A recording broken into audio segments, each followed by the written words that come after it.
This podcast is a quest for well-being, a quest for a meaningful life through the exploration of fundamental truth. Enlightening ideas, insights on physical, mental, and spiritual health.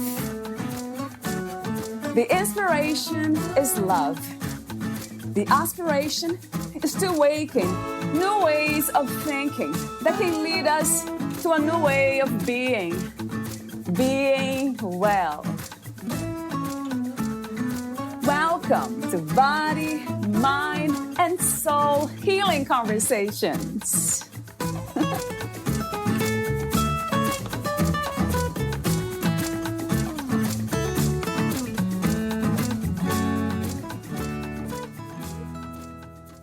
The soul wants to help you find purpose and passion, to have the joy of magic unfold in your life, to give you amazing and unbelievable experiences beyond your mind's limited thinking. There is so much freedom, love, and joy available to us on earth when we awaken. Quoted from Seeker of Freedom and Joy. Valeria interviews Debra Lansdowne. She is the author of Seeker of Freedom and Joy, Inspiring Life Journeys of an Enlightened Heart. Debra Lansdowne is a free spirit. As a seeker of freedom and joy, her ability to trust and follow her heart has taken her on many journeys around the world and into other dimensional realities. She has led an extraordinary life, which in turn has inspired many people. Raised in Sydney, Australia, she left a dysfunctional family home at a young age to follow her heart's calling. The paths she explored were on a physical and a metaphysical level, beyond the 3D world as we know it. Her experiences traversed many cultures, including a deep dive into Eastern traditions, ancient earth wisdom, incorporating Aboriginal shamanic practices. From her sacred mystery school teachings of the Middle East, North, Central, South America, she has been called to visit and work energetically at many sacred sites around the world. Debra was a registered nurse for 35 years and began diversifying from the hospital system, moving into research and corporate health programs. She eventually moved into community services, working with palliative care clients to comfortably assist them through the dying process on a physical and metaphysical level. 10 years ago, Debra retrained to work in the arts to become a passionate workshop facilitator and counselor, taking groups on soulful journeys using music, rhythm, and conscious body movements. This included meditation and yoga to reconnect with their own inner wisdom and soul intelligence to empower others to find balance in their body, mind, and spirit, leading to well-being, ease, and joy.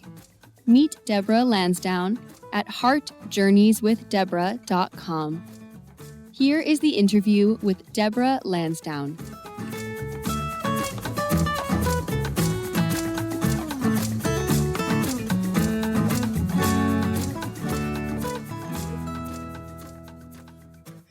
In your own words, who is Debra Lansdowne? Debra Lansdowne, great question. On a metaphysical level, I'm a spark from the divine infinite source that surrounds everything and goes through everything and is part of everything. But as a person, I'm a seeker of joy and freedom. I explore. I'm a human being that's come to Earth, a soul that's come in a human bodysuit, and I've come to explore Earth and to seek out life and experience everything that I can while I'm here.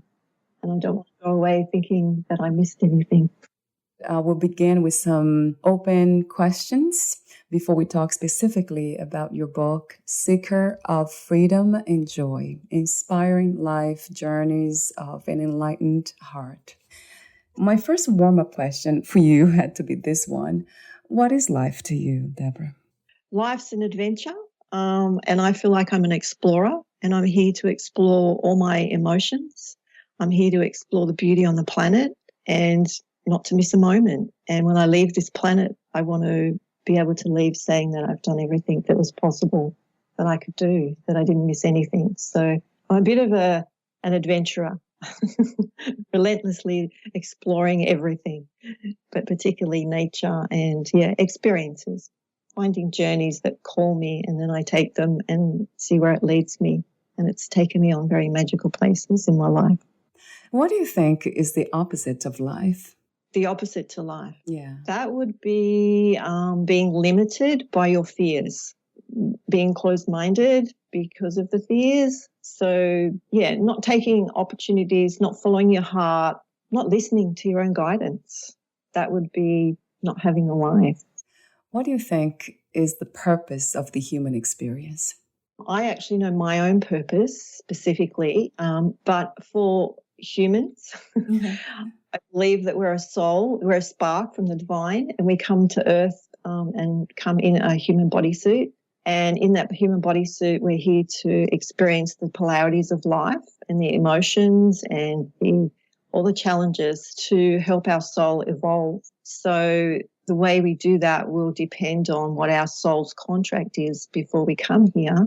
This is how I see it, believe it, and as to how it unfolds and whether we follow that guidance that our soul's giving us to go on that journey that we came to do. I feel a lot of people come here and they don't necessarily find that place, and so they're not so happy. So when you talk about the soul evolution, what do you mean exactly by that? Is there a destination? It's not so much a destination. It's more, I feel that we're part of this huge infinite energy that's around us and surrounds everything and is part of everything. So we're not separate. But as a spark of that, it's like a soul with Akashic records. And those records are held in the energetic field, out infinite energies around us, that's held there. And those energy and that information is our soul's journey. And from our soul's journey, we all have unique places to go. So we come here and we have different frequencies. And when we come here to evolve, we raise our frequency level, our resonance. As we learn, as we have more wisdom and more learnings and more strength in our character, that frequency raises. And so our soul evolves further. I don't think it's actually a destination. It's more it's an evolution that happens. What is healing to you? Is there such a thing as being healed?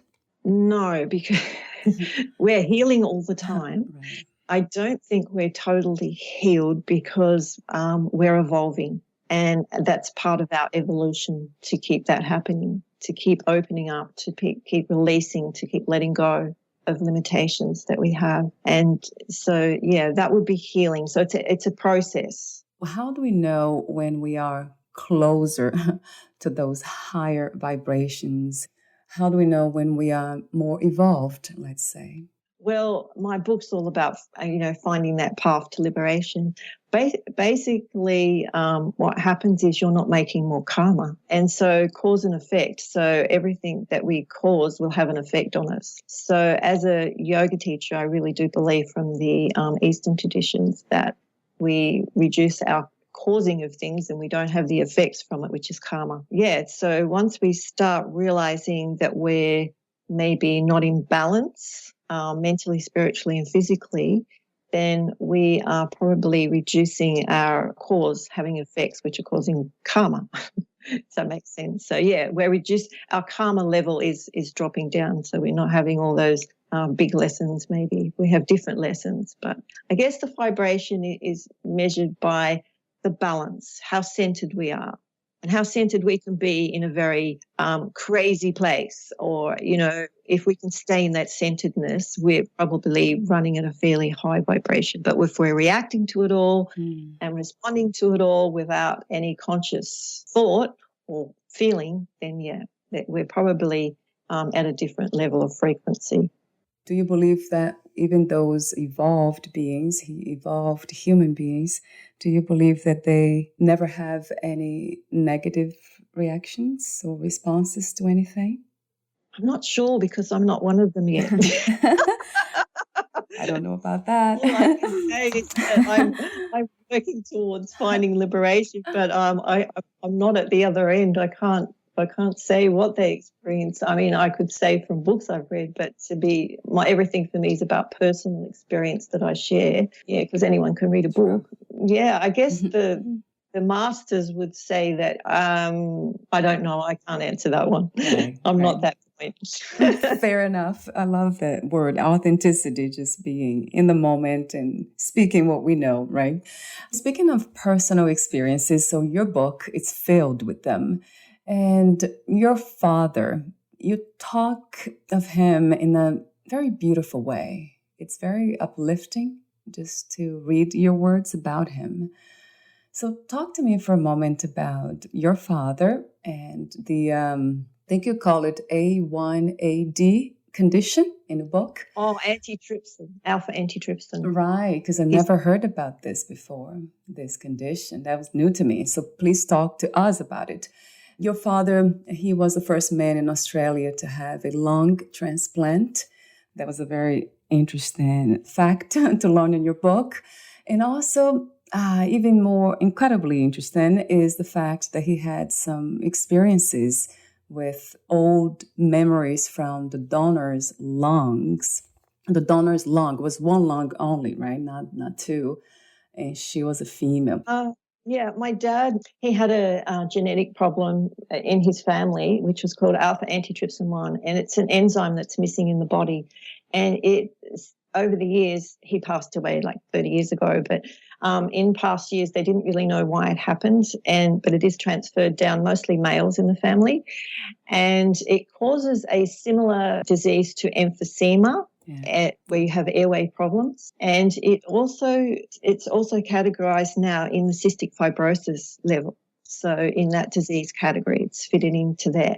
So that's in recent years. But what happened to him when he didn't know he had it, and when he had a very severe car accident, his lungs crushed and he had serious injuries.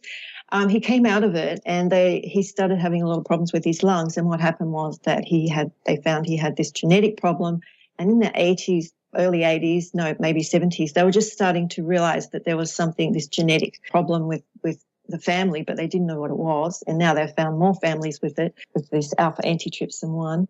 And the women are carriers. So I'm a carrier, my sister's a carrier, but the men in the family all seem to have acquired it through a shock in their life. And my grandfather had it because he was a fireman and he was thrown off the truck. He survived it, but this alpha antitrypsin showed up where he started having emphysema symptoms. And my father had an accident and it happened to him. But my grandfather, they didn't know why it had happened to him at that time. But when my father was injured, they started to do research and found out that that's what it was. And it had a name. But my father was the first man in Australia to have a transplant because he was actually physically, because he was a swimmer when he was younger, he played lots of sport. He was very athletic.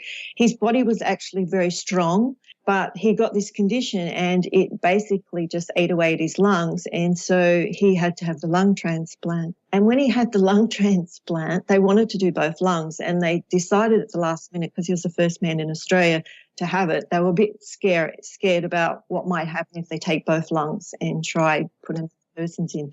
So they took one. And when they took this one, he after the operation, he started talking about memories that he was having as a woman he's saying, this isn't my life, this is something else. And so we realized that his lung was holding the memories of the woman who had the accident that he was given the lung from. So that was a really interesting experience in the 80s. No one was really saying anything like this. There hadn't been enough transplants. But I'm hearing people say it now, that they're experiencing memories from the person who's transplanted the organ to them. So, yeah. We know now there's so many different methods to release trapped energies in the body. It makes sense. It's just a logical thing. Exactly. That it's not just physical. It's like a metaphysical level that we're moving energy around as well, not just the physical organs. So, yeah, it's all held there. Okay, speaking about your father in physical death, how did that change for you, your idea and understanding of death? It was a big journey. Yeah, it changed my life. It was a transformation. It was actually initiation. That's how I saw it in the end. I didn't at the time. It took me to very dark places. I was very close to my dad, even though some things had happened in my childhood which weren't probably so good, but I still adored him and loved him. And when he died, I felt like a piece of me had gone. Because when I was a child, I always, no matter how he was, his anger or whatever, I would always feel his heart. It was really big. And I'd always feel when he was angry or something, I'd feel that he'd have regrets about it. He wouldn't say it, but I could feel it. So I used to read his energy a lot. And so when he left, my heart felt really empty and I went to a very dark place. I was feeling suicidal. I didn't want to be on the planet, and my whole physical body started eating itself away, and I started producing all these diseases in my body because my whole body, my whole system was feeling the effects of my thinking, basically, my mental state. And so after that, during his death was interesting because I felt like he didn't acknowledge me when I was at his bedside. That affected me, and it made me want to communicate with him after death. He acknowledged my mother. She was there, and that was an extraordinary moment when that happened. Even all the medical staff said that they'd never seen anything quite like that with someone passing over. But he didn't acknowledge me, and that set me on a whole path to look at the spiritual aspect of life and the metaphysical side. And so that's when I started seeking out all sorts of ancient wisdoms, shamanic practices. I started doing Eastern philosophies. I started doing yoga, dance, art therapy. I've been down a track of trying many things, but I've learned lots about the other worlds, other realities, have been experiences that have been real for me in my journey and my seeking. And that's been a real blessing because I don't feel fixed to the 3D world that we live in. I feel like there's more to the world, and I've experienced it, and I've met beings from the other side, and I've had lots of spiritual experiences. So he left me with a gift. I can look back and say it's a gift. It was a big initiation because it took me out of life and wanting to live for a couple of years. I had to find out of a dark place. I had to find my way, and I did, thank goodness. And, when I got there, my life just opened up and I became really conscious, really aware. And my journeys, I traveled the planet a lot. It's been my whole life since I was 16, and my whole journeys traveling the world changed totally. I became a really conscious traveler, and it just is incredible. It's magical what the planet has to offer, and it upsets me when I see, people destroying things on the planet and they just don't know, they're not aware. But when you wake up in another way and you see beyond the 3D world, it's incredible what we've got available to us and the help we have from our ancestors. When you say the help we get from our ancestors, you mean this communication with them through our psychic abilities? Yeah, like our past relatives that have passed over, and ancestors of the land, because I've practiced a lot of shamanic practices from South America and North America. Yeah, I've connected into ancestors that are actually in the land, that are here around us all the time. But when I say support, the ancestors that have gone before us are always with us and wanting us to communicate. And that's when I started communing with them, when I opened my mind and my consciousness. My frequency started to raise because I was opening myself up more spiritually, and I started connecting with them. Yeah, like amazing things have happened to me because I've been open to them. But they do support you. They supported me to write my book. They were the major support to write my book. How wonderful. How do we access our intuition more often? But also, how do we lose this fear from communicating with the other side? Well, first of all, to intuition, it's like something inside your gut says to you not to do something or to do something. Everyone kind of has that. That's primal. True. Well, it's the same sort of thing. It's like if you can take time and be centered in yourself and practice. Meditation is really good. Any practice like Qigong, Tai Chi, meditation, anything that teaches you to be centered, if you can be centered and feel into your heart space and listen to it, it's just really about trusting it. Everybody has it. It's there. And it's like a muscle. You need to use it. And if we don't use it, we can't access it easily. So it's about just practicing to just stop for a minute, feel into the space where you are, take a breath, and just feel and ask, where am I going here? What am I doing? And just feel into that. And what's the first thing that comes to mind? And that's basically your intuition, your soul connecting you through your heart to tell you what you need to do. So it's just practice, really, and we all have it. And the primal one is that this is danger, don't do that.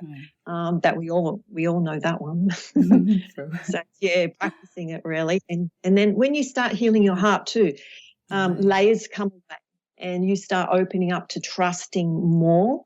And so you're not overwhelmed by the fear. But I've never really had a fear for the other side. So I just have always been so directed and followed my intuition so strongly that it's not really been fearful. I find it exciting. Yeah, I can imagine. It's exciting. I want to know. I'm like this child. I want to know what's going on over there. What was that I just heard or saw, or what's that going on? It's about finding your inner child, and the only way you're going to find that is through healing the heart, because we come with many challenges, as you all know, on the planet. As a child, we are challenged constantly from our sensitive hearts, things that happen to us that we hold deep. And I didn't realize how much until I started writing my book, that things came up that I just didn't think were important as I grew older. But as a child, I'd lodged that into my body, into my memory of my body, as something that was very big and really affected me and actually changed my behavior as an adult. It's about healing our hearts and finding our inner child. So once you start healing your heart, the layers come away, and you start accessing that inner child that you had when you were young, that you just freely believed and trusted. It's really just going to that place, finding that place, yeah. Interesting thing, most people that I talk to, they call them psychics or intuitive, or there's different names, empath too. There are different names for these people who can feel everything, and they are in touch with the heart, essentially, isn't it, Debra? Yeah, the depth of the I'm heart. Definitely an empath. Yeah. And yeah, I saw lots of things as a child that upset me. That was like really confusing. And I just thought, well, this isn't very loving. And so I questioned a lot of things, and I didn't realize how much I'd held in there, and it was blocking my heart to be expanded, to take on, to allow more love in and share more love by having that in me. But when it started healing, it's just amazing. The heart expanded, and the whole world changed. Do you connect joy to happiness, or they are somehow different? That's a good question. No, I don't actually. That's the first answer that comes to me. I don't. I think happiness is like, I'm in this moment and I'm feeling happy. And, it may leave, may come.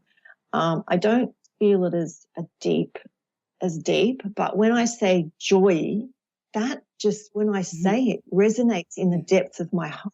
I feel expanded, whereas happiness is kind of a word that I would use and go, I'm really happy, but joyful is like, it's deep. It's right in my heart, and it doesn't go anywhere. It's there. I know it's there. I can feel it. So it actually feels different in my heart when I say it, which is interesting because I've noticed that before. So thank you for that question. Just by saying that too, it resonates. So I have a smile on my face. I mean, I have a smile the whole time, but now especially. That's interesting how it resonates with those energies around the heart. Power of the word, isn't it? The energy behind the word is so important. We need to be so conscious of what words we do use. But so true. Talk to me about the intention of writing your book, Seeker of Freedom and Joy. Did you set an intention or not really? Well, it was weird because I always felt I was going to be writing about my travels or, what I was doing, but it's come out all differently. So in 2008, I was in the desert living with the Aborigines and in a community as a remote area nurse. And I had some pretty big experiences out there. And with all that landscape being so vast, I was feeling expanded in myself. And I started wanting to write my book. And I started to write it. I did 2 chapters and I put it on the shelf when I came back to the east coast of Australia. I came back into living, more Western world out of the desert. And I put it aside. And then a couple of years later, I started it. And then I thought, no, I did a chapter a month and I finished a book and I put it on the shelf. And I didn't take, and I thought, and my friend, I said, I don't know if I'm going to publish this book. And my friend said, you don't have to. You've written it. It's probably very healing. And I go, yeah. So I put it on the shelf, didn't do anything about it. A year later, I was having a massage and my massage therapist stopped massaging me and she said, I've got this message. Your father's just turned up. He's got a message for you. And I had all these goosebumps go through my body. And really, what's he saying? And she said, he's saying that you haven't written your book. You haven't written the book. And I'm like, what book? What's he talking about? He said, you have to write it because you weren't given all those gifts to keep them for yourself. You must share them. And I just went, oh, my God, wow. So anyway, after that, I didn't use the book, the 2 I started. They got put aside. I went to this workshop and I was writing from the divine author within. And this workshop brought out this whole different book. And that's where I brought up this book that I have now, which is published, Seeker of Freedom and Joy. And it's not the book I thought I was going to write at all. Right. It's quite different. But a powerful book because it was written from my heart in a really high space. I basically wrote a lot of it with my eyes closed, to be honest. I was madly typing and it was written from a very deep level. And as I wrote it, I was healing lots of parts of my heart, which was really interesting. And that's what I have to share, that when you write, you will be healing yourself. And that's when the ancestors came and they spent time with me and were giving me lots of guidance on keeping me motivated to do it. Because some of the places were very painful to release. But when I did, oh, my God, I felt so light. And, and it's just grown into more and more lightness. Yeah. So it was an interesting book journey. And I did it in 12 months. Book published, everything done. It was meant to be. And the next one's coming out soon.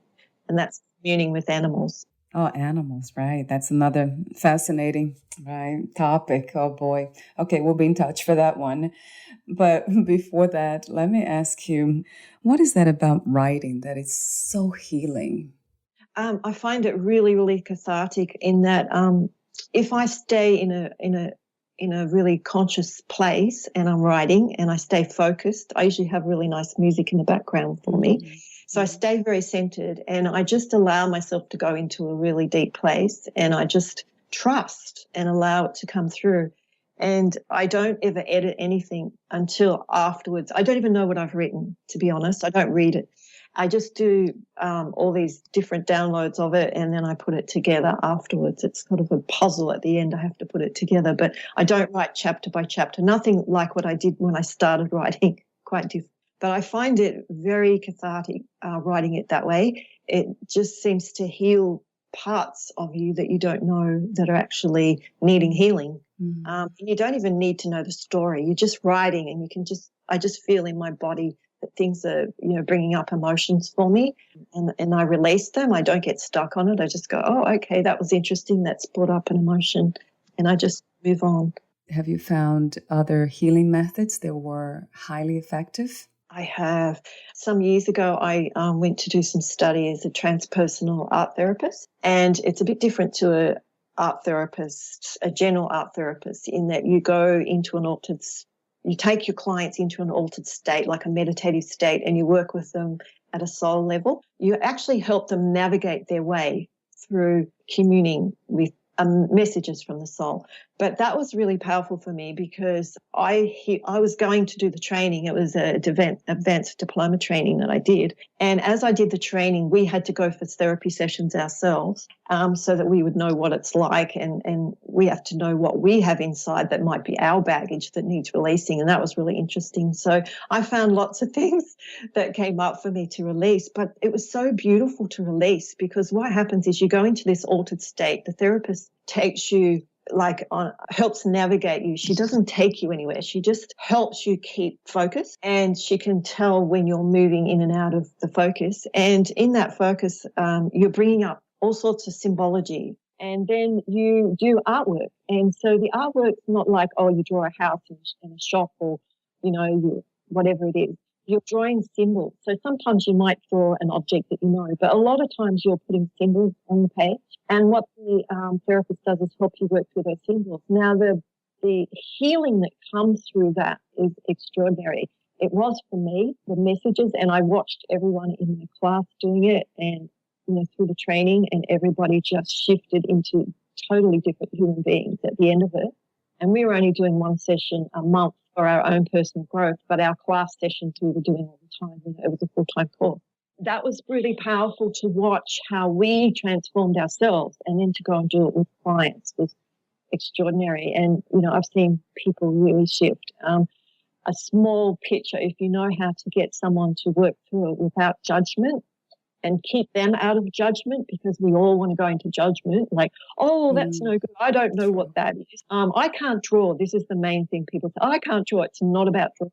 It's like the soul doesn't speak English, German, French. It speaks symbols. And we know that because all the ancient pictorials and all sorts of things around the planet in the ancient wisdoms are all pictorials. And so when we're speaking from the soul, it speaks in pictorials. That's the language of the universe. Love is the language of the universe at a high frequency of the heart, and so is pictorial. So when you're drawing these objects on the page, it's the job for the therapist is to keep the person out of the judgment phase, and to keep them away from the chatter of the mind, and keep them focused on just tuning into what that symbolically means for them. But the therapist does not know what that means. So the therapist never interferes and says anything about what they think it means. It's always the person's journey. So I found that incredibly powerful, to have a journey where I felt empowered, that all the messages and symbols coming to me were my messages. I received them, I understood them, and it took me to new places in myself. That was powerful. And the other one was dance, and I combined those two. The first therapy that I found really powerful was art therapy, because it empowered me as a human being to find my own messages. The second one was dance. Now, I don't say dancing like Latin dance or, ballroom dancing. I'm talking about conscious dancing. And this is where you go into a meditative state and you take on music. Often it's world music, or it can be meditative music, but you take on music in your body and you feel it and you move with it. And as a yoga teacher, I can take people through the chakras, because the chakras have all sorts of things connected to them. They're like gateways into the human body to do healing. But conscious dance is a big subject. So I have lots of modalities I use. Some of them I use the elements like air, water, earth, fire, and I help people bring that into their bodies and help them heal using the elements. I use the chakras, which is yogic, and I also use just opening up to allow movement in the body. Just like our bodies are meant to be moving. We sit still all the time. They're meant to be moving. And when we move, you'll notice that you get your ideas. Like I find if I'm having a problem with being creative, if I get in the car and go for a drive or I go for a walk, I start becoming creative and inspired. So it's like the body needs to move. So when you start going into dance, you start moving the body, and all sorts of things start happening. But you need to be in an altered state, like a meditative state, and then you can start connecting into that. And you have a facilitator that leads you through a journey, and that journey takes you to different levels and different layers. And then afterwards, I have my group, if I'm working with a workshop, I'll have them then do art therapy afterwards. So it's like manifesting the messages they're getting into this reality and into the human body. So they put their hand on the paper and they're bringing that energy that they've danced or released into the paper, and then they get their messages. So I find conscious dance really wonderful and joyful. So both of those things are so joyful. It's like we don't have to heal in hard ways. And I've seen big time just using that joyful therapy of art and dance And in the tribal traditions, that's how they do it. That's how they heal. They use music and dance, and when they have trauma, they don't sort of go into the mind and stay in the chatter of the mind. They move beyond that into an altered space. So it's a very shamanic way of doing things, but I think it's really powerful, and it would be wonderful if more people were able to use it, because it would be so joyful and they would shift things very quickly. Is that possible to do it or facilitate that kind of therapy long distance? I haven't done it on Zoom, but I know some therapists have, but I don't see why not. Yeah, because as long as you're just doing the one-on-one, it'd be hard to do group. But yes, one-on-one, I think that you could. But you are tuning into the energy of the other person a lot. So you need, that intuitive connection with that person. But I think that you could, yes, people are doing that. This is from a psychologist I never heard about, Shahida Arabi, I think is the name. She says, a child that is being abused by its parents does not stop loving its parents. It stops loving itself. And that's when you talk about families and growing up in a dysfunctional family or people with mental illnesses that we are not aware of as a child, and then we are affected by them. It has been my case, and I'm sure many of us, lots of people. But I'm wondering why it takes so long. In my case, it took almost 37 years to find out that this is what's happening. That was my childhood that was affecting me. So I'm wondering why it takes so long, Debra, to see the effects of that. Well, I think we all are on unique individual journeys, and the time will come when your soul's ready and you're ready. Your soul knows when it's ready to show you what you need to do. But I wouldn't negate anything that you didn't know before that. Like, I had an abusive childhood. It took me a long time as well to get to that place. I was like, I think 33 when I realized how much it affected me. Before that, I was just running on not being conscious enough to know that it was affecting my behavior. But it's a very powerful statement. It brought goosebumps to me straight away when I found that. When I saw that, I just went, oh, my God, that's got to go in my book, because that was been my journey as well, that I was blaming myself for things that were happening in my family, the abuses that were happening through mental health issues. And when I saw that, it was just so enlightening to realize that, oh my God. But I think that I still needed all that at the beginning. I feel that we come to Earth with all these challenges, not because we need to not have them. We have to have them, I feel, because that's how we evolve. We get greater wisdom, greater strength in our character. And so that's probably why we've all got these challenges when we come to the planet as children. We have sensitive hearts, and then we have all these challenges, and the journey is, how do we deal with them? How do we heal them? And what do we learn from them? So it's not that we've had them, and it doesn't matter if you're 66 and you're healing it. It'll all count. It all counts. It all makes a difference to your journey. And it's all held in your soul's memory.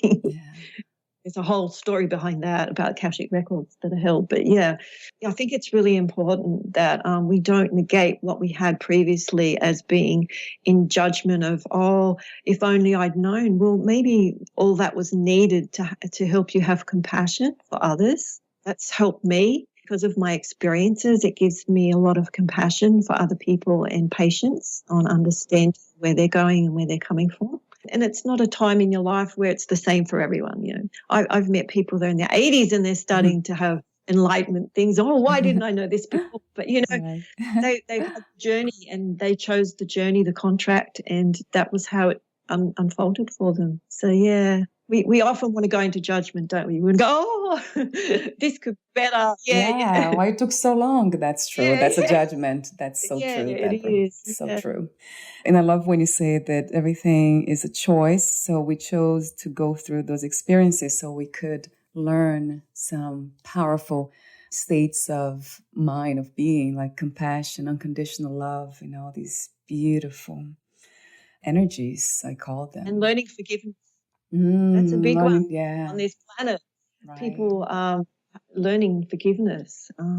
I think that the Indigenous people on this planet are extraordinary, that they've had big lessons in having to forgive, our Western civilization that's done lots of things to them, and not understanding in naivety, I guess, and ignorance, they don't understand some of the wisdom that the other traditions have. So they're a great example of forgiveness, and we need to learn that. Yes, I agree. I agree 100%. In your book, the title includes the word freedom. That's a powerful word. Another one's liberation. So what is the meaning of freedom to you? What is to be free? Freedom to me has been a really big journey because I didn't have freedom when I was a child.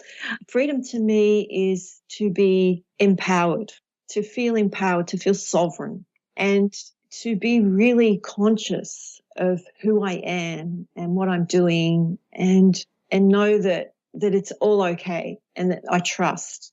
That's freedom, not to be restricted by other people's decisions, comments, all those sorts of things. Yeah, so not to be restricted by what other people think, or restricted by your fears, basically. In your book, there's a phrase that's just so beautiful. You say, be love, see love, share love, and feel love in yourself. So I have two questions. One, what is love to you? And the follow-up question is, do you believe in unconditional self-love? I do, but I'm not sure I'm there yet. Oh, tell me about it. I'm sure that it's possible, Right. but I'm definitely not there. I've found a path to take me there, but I'm not there yet. So love to me is many things, but it's basically who we are. We are love, and we're clouded by so many fears and traumas and challenges that have affected us that we actually don't remember that. And we come from an infinite force, which is love. And even the animals, when I go back to when you commune with them from a higher heart intelligence of love. That's the language they know. They don't know English, Spanish, whatever. They communicate with you from the higher intelligence of love. So everything on this planet resonates with love. So that's love to me. And the love within us, within our own selves, is the love that we can feel and allow our own light to come through. So, like once you start healing, those little cracks open up in your heart to have space, and then our own light of love can come out, and then we can affect others, and then we can only see love around us when all that love starts coming through. That's been my experience anyway, that things look really amazing, and then I see people who I don't take them personally. I realize that they're having an experience. I'm not the problem of their experience. They're having an experience and they're doing the best they can.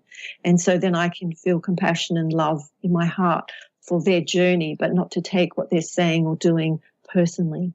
And that's a big, big one. But, it's possible. I've been doing it, practicing it. It's a practice. Yeah. But yeah. So love is everywhere. We are love, and we just have to keep tuning in, keep healing ourselves in self-love to know that we are and to feel it. I feel, and I know those moments because my heart feels super expanded. What is your definition of success? What is to be successful to you these days?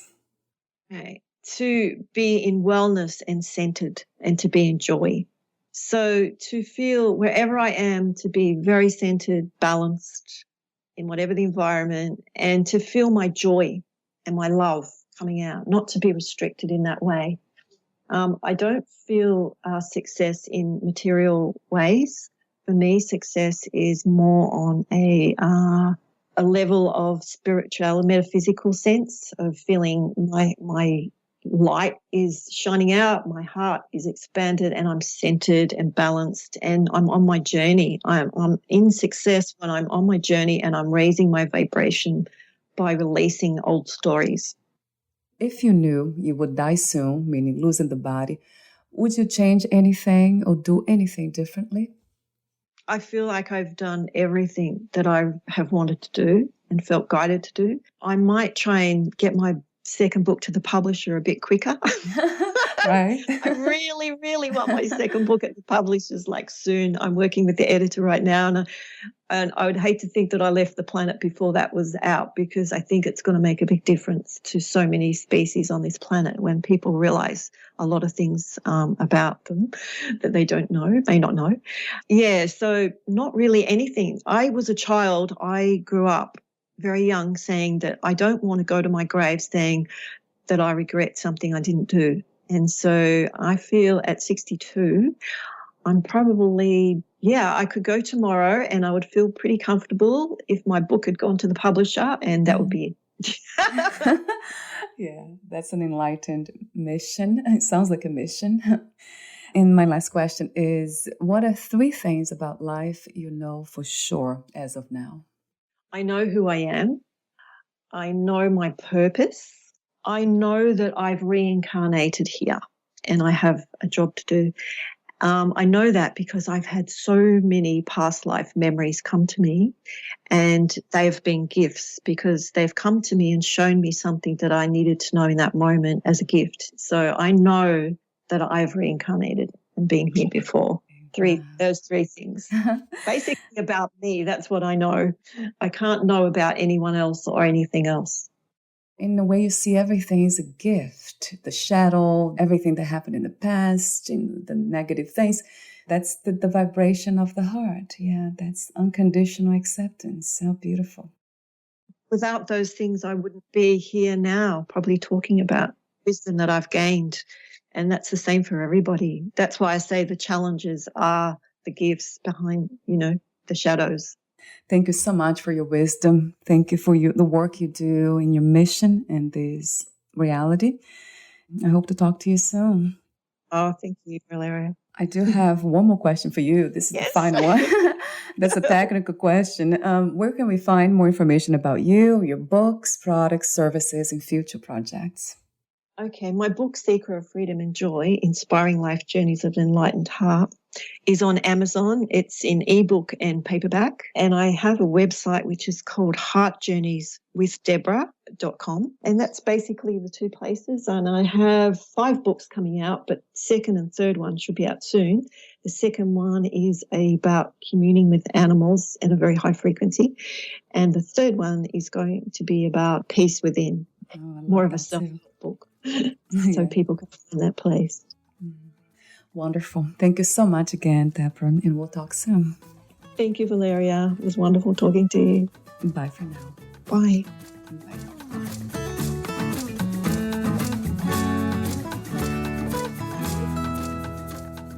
Thank you for listening. To learn more about Debra Lansdowne and her work, please visit heartjourneyswithdebra.com.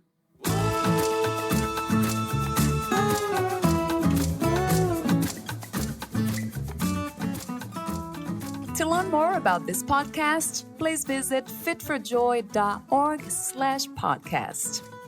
I want to thank the Patreon members Lawrence McGrath, Mark Basden, Terry Clayton, and Aidan Vickrock. Thank you again for listening, and bye for now.